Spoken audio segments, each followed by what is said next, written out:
कैराना की सपा सांसद इकरा हसन से जुड़ी हुई इस वक्त बड़ी खबर सामने आ रही है, जहां जानकारी मिली थी कि डीआईजी कार्यालय से सपा सांसद इकरा हसन को हिरासत में लिया गया था और उसी के बाद अब इकरा हसन पर जो है एफआईआर दर्ज हो गई है। ज्यादा जानकारी के लिए सीधे फोन लाइन से जुड़ चुके हैं आई इंडिया के editor in chief doctor Pankaj Singh Gaur ji. Sir बताइए कि सपा सांसद इकरा हसन पर एफआईआर दर्ज हुई है, क्या जानकारी मिल रही है?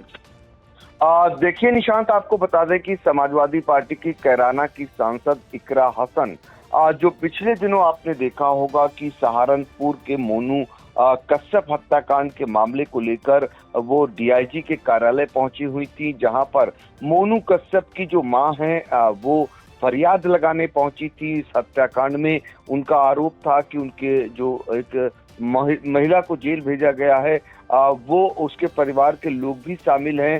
इसी को लेकर के जब वो बाहर निकली तो रोते हुए निकली। इस बात को लेकर समाजवादी पार्टी की सांसद इकरा हसन ने जो है डीआईजी से इस मामले को लेकर कड़ाई से जब जानकारी जुटाई तो उन्हीं को ही हिरासत में जो है महिला थाने भेज दिया गया था। इसके बाद इकरा हसन ने उस समय जो है बवाल काट दिया, या यूं कहें धरने पर बैठ गई जब इस मामले में 5 लोगों को पुलिस ने जेल भेज दिया। और इसके बाद जब इकरा हसन ने इसको लेकर के प्रतिक्रिया नाराजगी जताई बहुत कस के और जवाब तलब किया, तो डीआईजी को जवाब देते हुए नहीं बना। ये मामला कहीं न कहीं इस मामले में पुलिस को बैक फुट पर आना पड़ा और इकरा हसन इस बात पर मानी कि जो लोग जेल भेजे गए हैं उन्हें छोड़ा जाए। सिटी मजिस्ट्रेट मौके पर पहुंचते हैं, आश्वासन देते हैं और उन्हें अगले दिन छोड़ने का जब आश्वासन देते हैं तो इकरा हसन धरने से उठती हैं। उनका धरना काफी देर तक चला। तो कुल मिलाकर के ये मामला समाजवादी पार्टी इस मामले में कहीं न कहीं हावी नजर आई इकरा हसन के नेतृत्व में इस प्रदर्शन में, और पुलिस को बैकफुट पर जाना पड़ा। जो पुलिस सांसद को हिरासत में महिला थाने भेज देती है और ये कहते हुए कि उन्होंने पोटको में गाड़ी खड़ी की और उस दौरान जो पार्किंग को लेकर के विवाद होता है और मार्ग जाम हो जाता है, इस कारण हिरासत में लोगों को भेजा गया। कुल मिलाकर के ये मामला जब तूल पकड़ता है और उसके बाद इस मामले में कहीं न कहीं इकरा हसन का पक्ष मजबूत होता हुआ दिखाई देता है, जिससे कहीं न कहीं पुलिस की फजीयत जैसी होती है। क्योंकि इकरा हसन का यही कहना था कि वो इस मामले में कोई मुस्लिम के मामले को लेकर के फरियाद लगाने नहीं आई हैं, वो मोनू कश्यप के मामले को लेकर फरियाद लगाने आई हैं। तो ऐसे में पुलिस का जो रवैया है वो बेहद खराब रहा। तो ये कुल मिलाकर के अब इस मामले में जो नई जानकारी मिल रही है वो ये मिल रही है कि कैराना सांसद इकरा हसन, पूर्व राज्य मंत्री मांगेराम कश्यप सहित 7 लोगों को नामजद करते हुए 25 अज्ञात लोगों के खिलाफ पुलिस ने एफआईआर दर्ज कर जो है इसमें जांच शुरू कर दी है। ये सहारनपुर में मोनू कश्यप हत्याकांड को लेकर डीआईजी कार्यालय के बाहर चक्का जाम और सदर बाजार थाने में हंगामा करने के मामले में पुलिस ने एक्शन लिया है। अब सवाल यही है कि जनप्रतिनिधि, अगर पुलिस सुनती नहीं है तो जनता द्वारा चुने गए जनप्रतिनिधि अगर बात करने जाते हैं तो वो विपक्ष के होते हैं, तो उनके साथ पुलिस का बर्ताव कैसा होता है जब एक सांसद को हिरासत में थाने पहुंचा दिया जाए और उसके बाद वो धरने पर बैठ जाएं। तो वहां पर पुलिस का ये रवैया अगर सामने आता है तो आप समझ सकते हैं कि सीधे मामला सत्ता पक्ष और विपक्ष से जुड़ा हुआ है। पुलिस किसके इशारे पर क्या कर रही है ये भी जाहिर होता है। तो कुल मिलाकर के यूपी के सहारनपुर में डीआईजी कार्यालय के बाहर हुए सड़क जाम और हंगामे के मामले में पुलिस ने, आपको बताया हमने कि कैराना सांसद इकरा हसन समेत कई लोगों के खिलाफ प्राथमिकी दर्ज की है।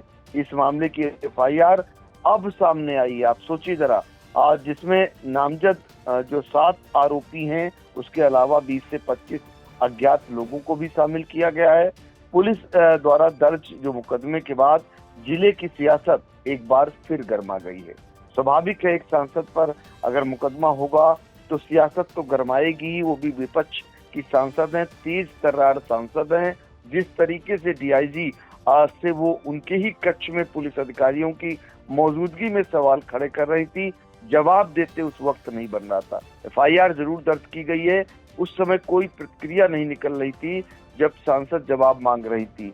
तो ये 19 मई को आपको बता दें कैराना सांसद इकरा हसन शामली जिले के जसाना गांव में हुए मोनू कश्यप हत्याकांड के मामले को लेकर मृतक की मां के साथ डीआईजी कार्यालय पहुंची थी। सांसद ने अधिकारियों पर संतोषजनक जवाब न देने का आरोप लगाया था। इस दौरान बड़ी संख्या में समर्थक भी डीआईजी कार्यालय के बाहर मौजूद थे, जिससे सड़क पर जाम जैसे हालात बन गए। यातायात बाधित होने पर पुलिस ने सांसद को हिरासत में लेकर महिला थाने पहुंचाया था। हालांकि कुछ देर बाद उन्हें छोड़ दिया गया। वहीं उनके कुछ समर्थकों को शांति भंग की धाराओं में जेल भेज दिया गया था। इसके बाद जो है समर्थकों की गिरफ्तारी से नाराज सांसद इकरा हसन ने कार्यकर्ताओं के साथ सदर बाजार कोतवाली में धरने पर वो बैठ गई थी। अब पूरे मामले में उपनिरीक्षक संजय कुमार शर्मा की तहरीर पर मुकदमा दर्ज हुआ है और एफआईआर में सांसद इकरा हसन के अलावा पूर्व राज्य मंत्री मांगेराम कश्यप, तेजपाल सिंह, अजय, अनुज, शीशपाल और सत्यपाल को नामजद किया गया है। पुलिस मामले की जांच में जुटी है और वीडियो फुटेज व अन्य साक्ष्यों के आधार पर कार्रवाई की बात कह रही है। तो आप सोच सकते हैं कि ये मामला अब जो थम गया था, अब वो फिर से एक बार यहाँ सियासत जो है गरमाती हुई नजर आ रही है। इस मामले में आपको फिर से एक बार बता दें कि सहारनपुर का थाना सदर बाजार उस वक्त सियासी अखाड़ा बन गया था जब कैराना सांसद इकरा हसन अपने समर्थकों के साथ थाने के भीतर धरने पर बैठ गई थी। दरअसल एक बुजुर्ग महिला अपने बेटे की हत्या के मामले में इंसाफ मांगने डीआईजी कार्यालय पहुंची थी। उनके साथ मौजूद सांसद और समर्थकों ने जब पुलिस कार्रवाई का विरोध किया था तो पुलिस ने इकरा हसन को हिरासत में लेकर बॉर्डर पर छोड़ दिया और उनके 5 समर्थकों को शांति भंग की धारा में जेल भेज दिया था। और इस कार्रवाई से भड़की सांसद जो है वो पुलिस की नाकेबंदी को चकमा देकर सीधे सदर बाजार थाने पहुंच गई थी और एसपी सिटी से तीखी बहस करते हुए धरने पर बैठ गई थी। गुस्से में इकरा हसन ने कहा, हमें इंसाफ चाहिए, चाहे गोली मार दो या फांसी पर चढ़ा दो। उन्होंने सरकार पर तानाशाही का आरोप भी लगाया था और कहा था कि कश्यप समाज की पीड़ित महिला भाजपा की वोटर थी, फिर भी उनके जो परिजन हैं उनको जेल भेज दिया गया। तो करीब 3 घंटे तक ये हाई वोल्टेज ड्रामा चला था। भारी नारेबाजी के बीच सिटी मजिस्ट्रेट भी मौके पर पहुंचे थे और अधिकारियों द्वारा जेल भेजे गए समर्थकों को जमानत मंजूर करने और सुबह रिहाई का ठोस आश्वासन मिलने के बाद ही जो सांसद हैं उन्होंने अपना धरना समाप्त किया था। तो अब इस मामले में फिर से जब एफआईआर की कॉपी बाहर आई तो सियासत सहारनपुर की फिर से एक बार चरम पर पहुंच गई है। आगे चलकर देखना होगा इस मामले में क्या होगा, क्योंकि वो भी एक जनप्रतिनिधि हैं।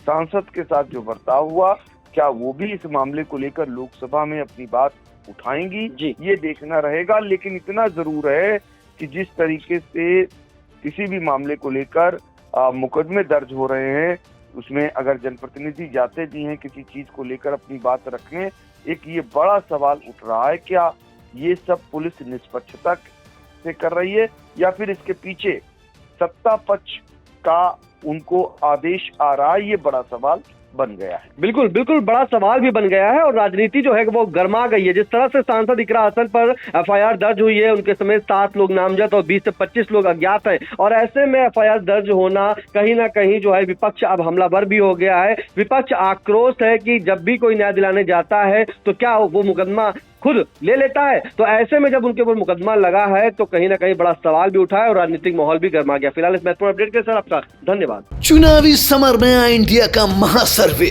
विधायकों का रिपोर्ट कार्ड, जनता जनार्दन देगी नंबर, टिकट से पहले भरोसे की बाजी, 5 साल के इम्तिहान का परिणाम, काम या सिर्फ वादों का जंजाल। आप अपने विधायक को फिर देना चाहेंगे एक और मौका।